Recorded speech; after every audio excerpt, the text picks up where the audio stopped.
Nós iremos fazer uma tradução da obra Teoria Pura do Direito, traduzida por Max Knight, Pure Theory of Law.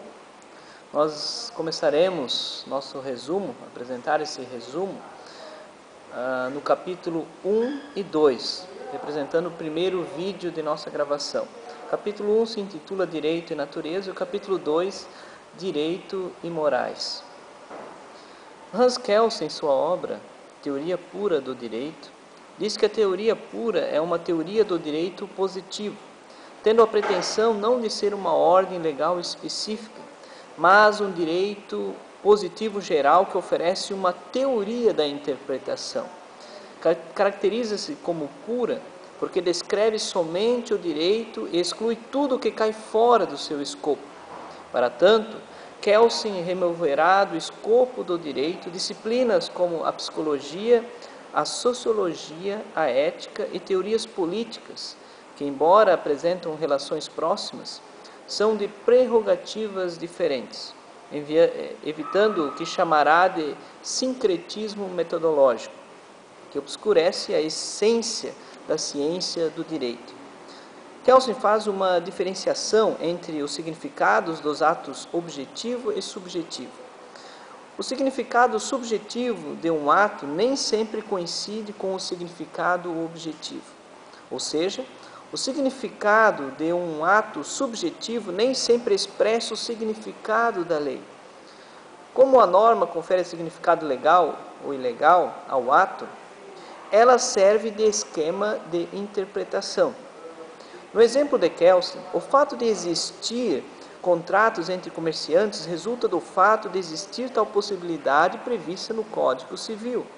Assim como o testamento só existe em sua forma prevista e permitida, portanto, o que vem a ser compreendido como ciência do direito provém do caráter normativo legal, pelos quais certos atos são considerados legais ou ilegais. Por normas, Kelsen entende que significamos que algo deverá ser ou to be, deverá acontecer, devemos agir de tal forma. Por consequência, a palavra dever é usada para expressar o significado normativo de um ato direcionado através do comportamento de outros, contendo comando, uma permissão e autorização. Outra diferenciação importante para Kelsen é a diferença entre normas e atos de vontade. Para Kelsen, norma é um dever, mas o ato de vontade é um ser. Assim, o resultado de minha vontade não necessariamente significa que o outro deverá agir de tal forma, ou melhor dizendo, o fato de eu querer algo não significa que deverá ser assim. Essa diferença impossibilita que o dever seja reduzido a um ser. Para melhor ilustrar essa diferença, Kelsen traz o exemplo do gangster e do oficial do imposto de renda. Embora ambos possam exigir que pessoas devolvam dinheiro, somente o oficial tem o direito de fazê-lo, pois pode comandar, é-lhe permitido e autorizado. Até o costume só é constituído como um ato objetivo se a constituição do grupo social o institui. A norma torna-se válida se ela representa um dever e não um ser. Entretanto, para Kelsen, vê-se necessário fazer uma distinção entre validade de uma norma e sua eficácia. A eficácia de uma norma revela o grau de força representada por ela, o quanto as pessoas a levam em conta ou não. Para que uma norma não perca seu caráter de validade, faz-se necessário, pelo menos, um grau mínimo de eficácia. Outro aspecto com relação à validade da norma é o entendimento que ela é constituída no espaço e no tempo. Kelsen afirma que o conteúdo da norma refere-se a acontecimentos ocorridos no espaço e no tempo, sendo a validade da norma geral ou particular. Isso significa que a norma é válida num tempo e lugar específico, que o comportamento por ela determinado tem espaço somente em algum lugar em algum tempo, Kelsen também expõe a esfera temporal da validade de uma norma, distinguindo entre o tempo antes e depois da norma ter sido decretada, dando o exemplo de que no período nacional-socialista alemão, assassinatos eram legalizados, contudo, foram subsequentemente qualificados como delitos. Portanto, a norma pode, retroativamente, anular a validade de uma norma anterior. Segundo Kelsen, é importante observarmos que a validade da norma sempre terá uma esfera pessoal e material que são inseparáveis, podendo ser limitadas como ilimitadas. Assim, a validade da norma poderá envolver indivíduos específicos ou gerais, poderá também envolver coisas dentro de um limite, por exemplo, territorial ou gerais. Fugindo da esfera dos pressupostos do ser, o comportamento recebe um valor positivo ou negativo, não porque é desejado ou não desejado, não obstante, porque se conforma ou não com a norma. Novamente, a diferença entre eficácia e validade vem à tona aqui. Por exemplo, se na punição há várias determinações em relação à duração da pena, não é porque uma determinação se conforma mais ou menos com a punição do que a outra, mas porque se trata de uma questão de eficácia e não de validade. Uma punição pode ser mais eficaz que a outra, entretanto, não significa que é menos válida.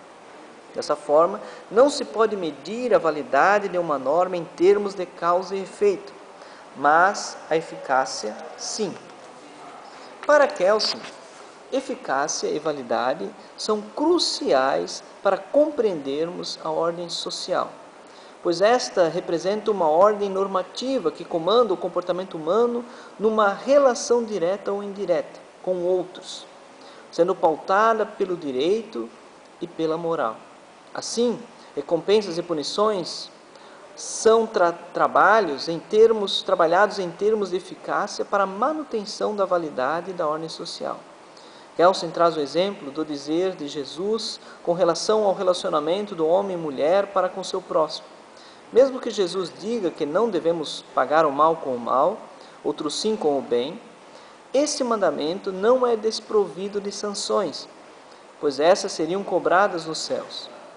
Como a ordem social é estabelecida por uma comunidade que aprova ou desaprova comportamentos gerais e específicos, sanções acabam sendo centrais para tal ordenamento. Kelsen considera a ordem como um sistema de normas cuja unidade provém de uma lógica pela qual demais possam ser constituídas, ficando evidente que a validade dessas normas subsequentes estão vinculadas a uma norma básica. Conquanto subsequentes normas devem ser interpretadas à luz de uma norma básica, chamada de Constituição, que por seu viés é estabelecida como um conjunto de normas objetivas válidas e os indivíduos que a estabeleceram são autoridades constitucionais. Sendo as normas válidas previstas dentro de uma ciência estabelecida por um sistema, a saber, a Constituição, temas como a paz, o amor ou até mesmo a justiça não podem ser critérios da coercibilidade da norma, porque tais poderiam estar vinculados a interesses particulares, como a políticas específicas ou a grupos religiosos. A norma precisa de coercibilidade para sua eficácia, e mesmo que contenha obrigações legais sem estipular atos coercivos, torna-se mesmo assim dependentes de atos coercivos.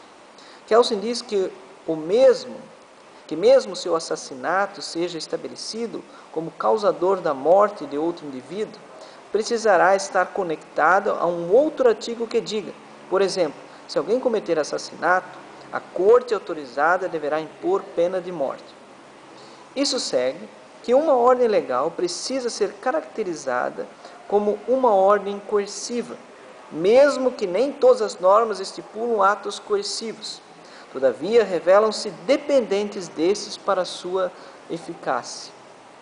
O direito é uma ordem coerciva, ou seja, uma ordem normativa que busca trazer um certo comportamento, anexando ao seu oposto um ato coercivo social organizado. Enquanto a moral é uma ordem social sem sanções, atendendo-se à aprovação e desaprovação dos atos comportamentais.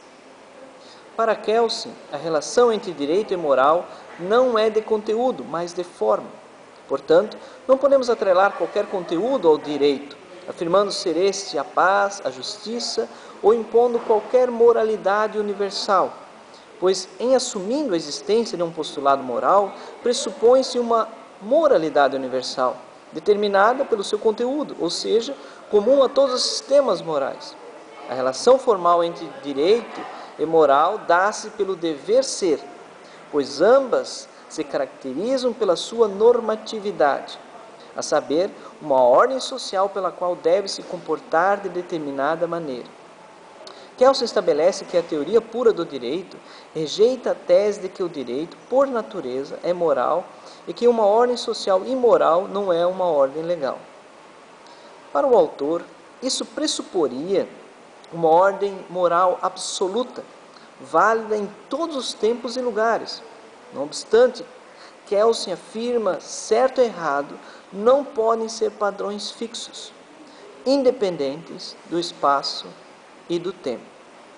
Obrigado.